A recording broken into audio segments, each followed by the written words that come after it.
Nə yeyirsənsə, ona dönüşürsən. Onun haqqında danışacağam.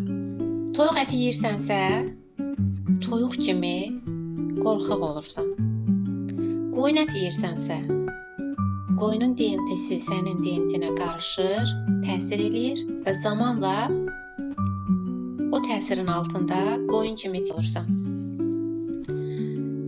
Donuz əti çox yeyirsənsə, o donuz ətinin DNT-sinin təsiri altında hüceyrələrin başlayır dəyişməyə və nəticədə donuz kimi olursan.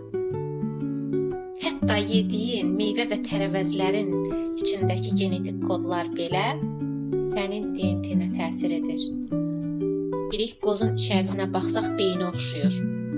Beynimiz üçün çox faydalıdır kavuç.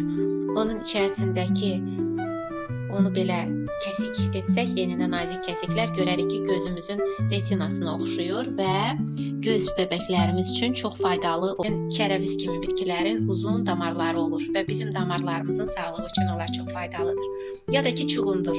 Qıpqırmızı qan rəngini bizə xatırlatmaq istəyir. Əslində o elə qanın artması üçün çox faydalıdır. Sağlığımız üçün heyvani qidalar da əlbəttə ki faydalıdır, lakin onu da unutmayın ki, hansı heyvanın ətini yeyirsinizsə, ona diqqət eləyin. Hansı heyvanın ətini yeyirsinizsə, o heyvanın genetikası sizin genetikanızla qarışır.